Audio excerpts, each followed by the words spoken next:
Hey everybody, it's Atheist for the Cause here, and I've got some very good news for you. And that is that the Department of Education says it will scale back civil rights investigations. As many of you know, feminists in the government have been using the the different titles to force schools to go after sexual assault unfairly and basically make them into kangaroo courts and expel mainly men. And a lot of men are, have been deemed innocent, and yet they're found guilty within the school's own investigation, and they don't get representation.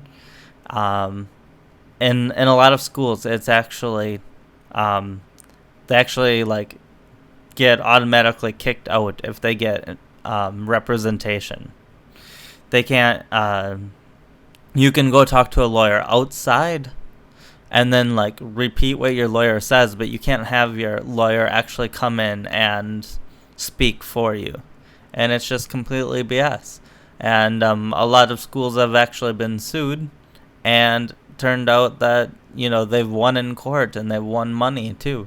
So this is a big deal because it's costing these schools a lot of money. They're only doing it because they feel forced to, whether the government has wrote an quote unquote open letter to schools saying, you're not finding enough people guilty effectively. So now they're on these witch hunts to find people guilty because their funding's being threatened if they don't.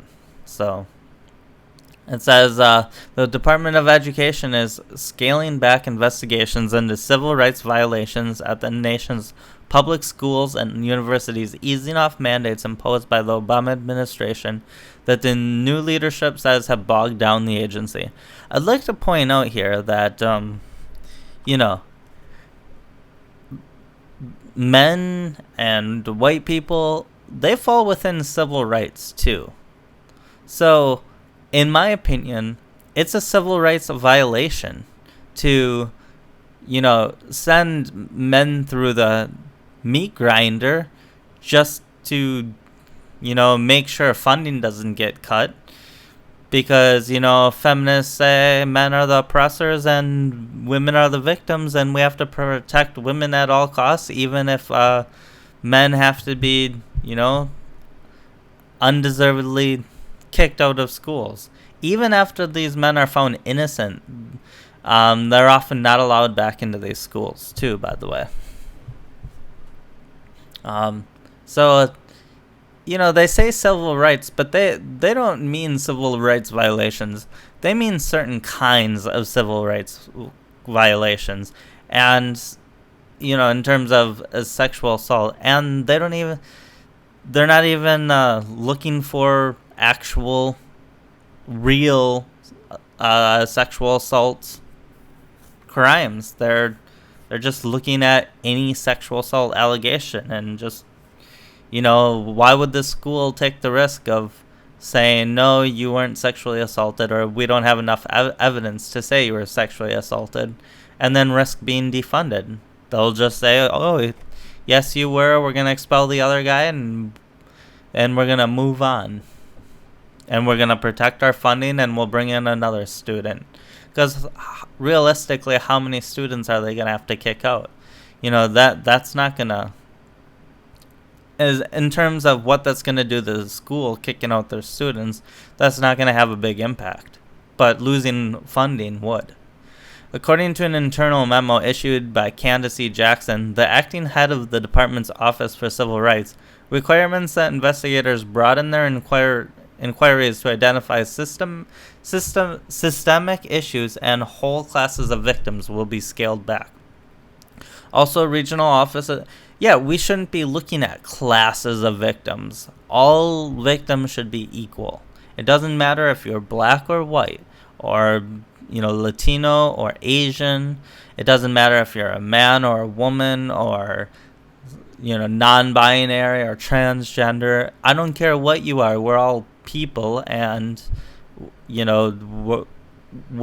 should all be equal. But that's not how these quote unquote civil rights organizations feel. They feel that there are classes of victims. Also, regional offices will no longer be required to alert department officials in Washington of all highly sensitive complaints and issues such as the disproportionate disciplining of minority students and the mishandling of sexual assaults on college campuses. Well, the reason there's disproportionate disciplining of minority students is because there's a disproportionate, acts of wrongdoing. I mean, what are they supposed to do? Turn their eyes to extra crimes of minority students or extra wrongdoing? And then also in terms of the mishandling of sexual assaults, that goes both ways. And there are, the false accusations are extremely mishandled. The new directives are the first steps taken under Education Secretary Betsy DeVos to reshape her agency's approach to civil rights enforcement, which was bolstered while President Barack Obama was in office. The efforts during Mr. Obama's administration resulted in far-reaching investigations and resolutions that required schools and colleges to overhaul policies addressing a number of civil rights concerns. That approach sent complaints soaring, and the Civil Rights Office found itself understaffed and struggling to meet the department's stated goal of closing cases within 180 days. Now, the fact that I said the approach sent complaints soaring, a lot of people won't think about why those complaints started soaring, and it's because a lot of these are mishandled, and the complaints are, if you can get somebody you don't like in trouble and kicked out of school, and the risk is nothing to you, or it's so low to you that it's not even reasonable to think that you might be kicked out yourself for falsely accusing someone, why wouldn't you go and falsely accuse someone? I mean, you're literally promoting false accusations against people. That's what has sent the complaints soaring. It's not that there are suddenly more sexual assaults or anything like that. The office's processing times have skyrocketed, the Education Department spokeswoman Liz Hill said, adding that its backlog of cases has exploded.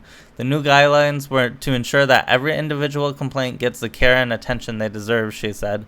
In this memo, which was first published by ProPublica, Ms. Jackson emphasized that the new protocols were aimed at resolving cases quickly. This is so wrong, in my opinion.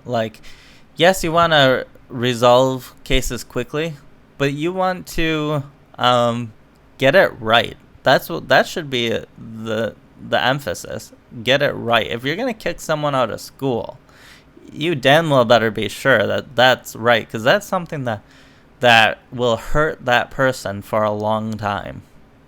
And this isn't something our schools should even be involved in. If there's a sexual assault or rape or whatever, that's something that needs to be taken, by the police.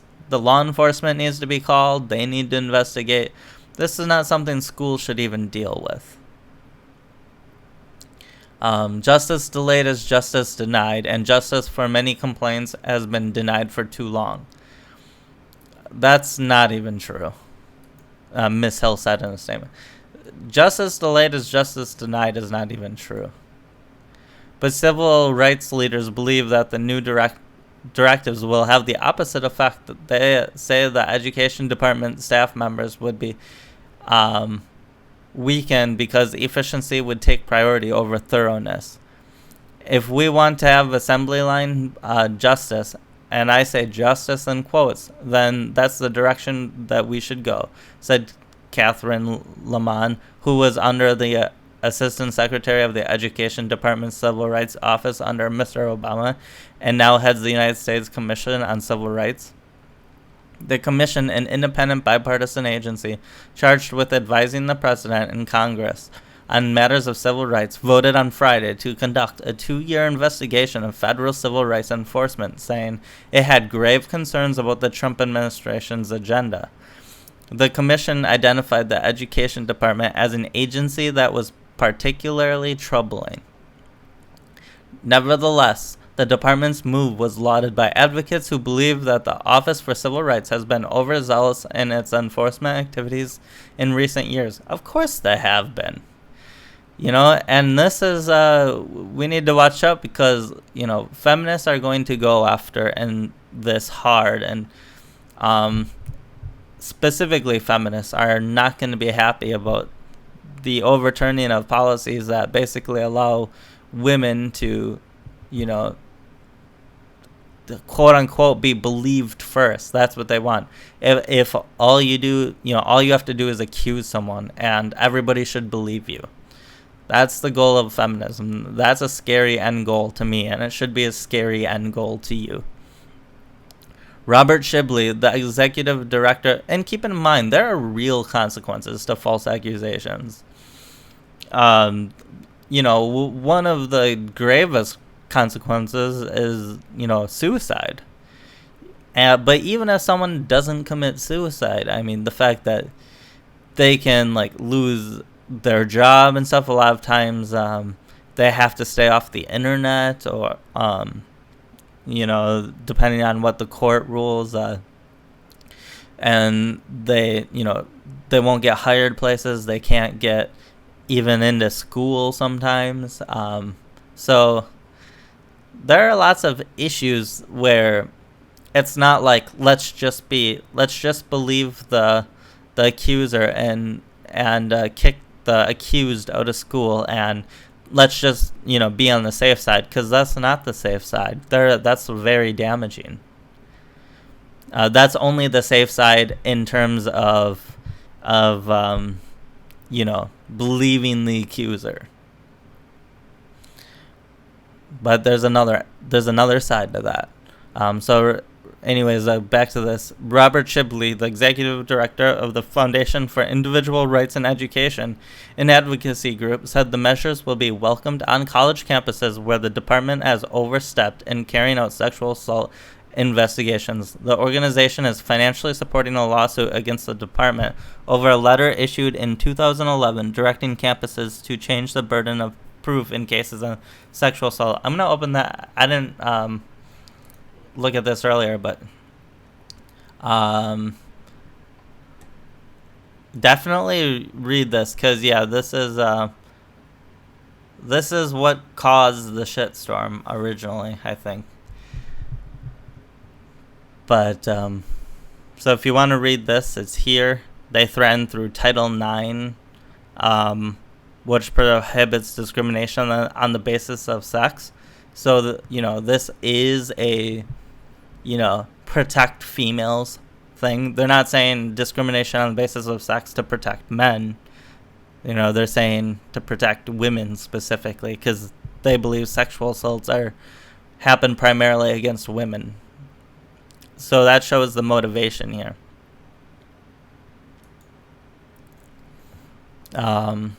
So many of the campus hearings are kangaroo courts with low due process, and you can't really have any confidence in the outcomes, Mr. Shibley said. Both sides of the civil rights issue keyed on the department's decision to reverse its practice of automatically broadening investigations and scrutinizing years of data, searching for patterns of violations. The practice of systemic reviews, which Ms. Lehman supported while leading the Civil Rights Office, uncovered significant evidence of discrimination in school districts. It's really a way of curtailing the way civil rights enforcement should be handled, Ms. Lehman said, reacting to the department's new direction. It's literally a stick your head in the sand approach. No, it's not. It's like, let's actually, try to get it right. And, let's allow proper authorities to do a lot of these investigations rather than having schools who are not meant and who are not set up to, prosecute cases. And they're not set up to be court systems and forcing them into, trying to figure out what happened in these sexual assault allegations. And isn't something's really, really wrong when a lot of these people refuse to go to the police, but they'll go to, their school and complain. Because if you are sexual assaulted, you should be going to the police. And I mean, there's an ethical issue here where the person, might get kicked out of the school. Say someone actually did sexually assault another person. Well, sure, you get them kicked out of the school, but if you don't go to the police, that predator's still running around, and they could go after someone else in the future. So, when it actually is true, we need to go to the police, and having the schools work with the police will lead to both fewer false accusations, getting men kicked out of the schools, and it'll lead to harder punishments of men who actually sexually assault. Of course, women can sexually assault as well, and women can be falsely accused, but remember, this is set up to target men and protect women. For example, the department received a complaint that a black student at the Lodi Unified School District in California, about an hour south of Sacramento, received harsher punishment than a white student after two were in a fight. Well, did he, there are lots of reasons, were they a repeat offender? Did they instigate the whole situation? A lot of times in school, even if someone's acting out of self-defense, they still get in trouble. So if someone's acting out of self-defense and someone's attacking them, the person acting out of self-defense will get in trouble for not going to proper authorities, and the attacker will get an even worse punishment. So, this really doesn't tell us enough. And even if there was wrongdoing here, we're talking about like a single instance. Like, this is an anecdote. We can't take any broad scale type of issue from this. Like, is this happening on a systemic issue? We don't know that. Not from this. According to published settlement agreement, the investigation found that schools with higher percentages of black students established stricter punishment for discipline incidents. And a review of 4 years of data revealed that black students across the district received disproportionately higher levels of discipline than white students. Okay, so just spitballing here. Could that possibly be because black students commit more wrongdoing, which we also see bear out to an extreme extent in the justice system? I mean, this is not just within a school. This is within, the court system. This is within, the police. Like, in order for discrimination to be taking place, it has to be literally like at everywhere, at every level of society, in schools. And I think a much more simple answer to this is not that the schools, the police, the courts, oftentimes these are run by black people as well too. And not that oftentimes, I think it's more likely that black people are just committing more crimes and committing more wrongdoing, then all of these different systems and people are discriminatory. And then a school like this Lodi Unified School District, they don't want to get sued. They have a problem with fighting in their schools, and so then they go and adopt stricter punishments. I mean, what would you think would be the consequence of when schools have problems with discipline? You adopt harsher discipline. You don't loosen the restrictions. You don't keep them the same. The only way to curtail that is to adopt harsher punishments. But Mr. Shibley said the practice of systemic reviews was a significant burden, especially on colleges and universities, which sometimes had to review years of previous sexual assault complaints and remedy anything they were found to have mishandled. It can be very problematic on, what is determined to be a mishandling, because something may not be mishandled and then be determined to have been mishandled. How do you go back through these, years later and go through all these cases and, determine them one by one? It doesn't make any sense. That was quite alarming from a double jeopardy and civil liberties perspective, Mr. Shibley said.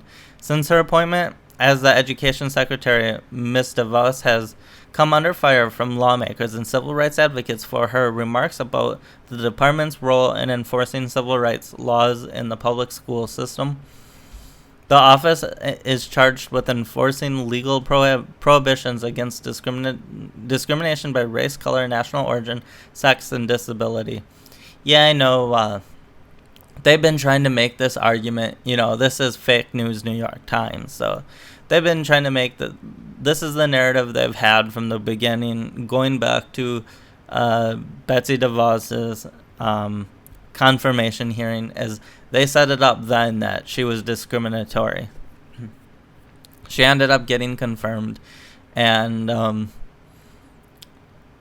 I haven't seen any good evidence that she's actually discriminatory. Ms. DeVos has denounced discrimination in any form and has said schools that receive federal funds, notice they don't actually give us any sort of reasoning or anything. But anyways, she has denounced discrimination in any form and has said schools that receive federal funds must follow federal laws. But she also believes in a limited federal role in education. She has signaled that her office is not going to be issuing any decrees on civil rights and that those should come from Congress or the courts. Exactly. Civil rights are important for all people. All individuals are equally human. And, if there's an issue in school, a serious one we're talking, especially in universities, we should be taking that on in the court system and with law enforcement. And so, I have my issues with Betsy DeVos. I think she's a little too much for private schools, and I think she's a little too anti, federal involvement. But when it comes to, this civil rights issue, quote unquote, she's dead on. The government has to get out of threatening the funding of schools. And the other thing is, when a school can completely, die off effectively, when their funds are withdrawn, I think the schools should be, instead of threatening all of their funding, if you want to cause some change or something, maybe threaten some of the funding, we're going to drop, 10% of your budget. That would be a huge hit to schools, but they could survive it, and then they could adjust and, and make changes. But when you're saying, any school could lose 100% of their funding.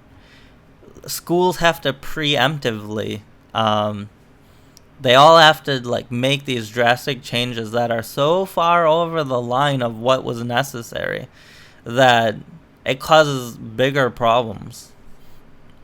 Miss Jackson issued another internal memo last week about how her office would respond to cases of discrimination after the rollback of Obama administration rules that encouraged states to allow transgender students to use bathroom corresponding to their gender identity. Ms. Hill, the department spokeswoman, declined to release the internal document, but said it guides staff members on how to functionally execute on these cases. Transgender cases will be investigated by the department fully and fairly and will not be dismissed or referred because of a lack of guidance. Well, this should not be like a federal thing. There are lots of states have different laws, and it needs to be a case-by-case situation where, in certain states, transgender rights are treated differently. And, I just did a video in Oregon how about, they just created a third gender on the driver's license ID for transgender and non-binary people. So you can be male, female, or X. And it's like, transgender rights there are a lot different than transgender rights in a different state. So I don't think a one-size-fits-all makes sense in regards to transgender rights. Ms. Hill, the department spokeswoman, declined to release the internal... By the way, that whole, using the bathroom thing is way overblown, too, as an issue. Like, it's an issue that should be figured out, but, it's the seriousness and the scope of it is way overstated. If you think about how many people are actually being impacted by this, it's not very many. Ms. Hill, the department spokeswoman, declined to release internal however, the office has indicated that it will also be more judicious in tackling complaints in general.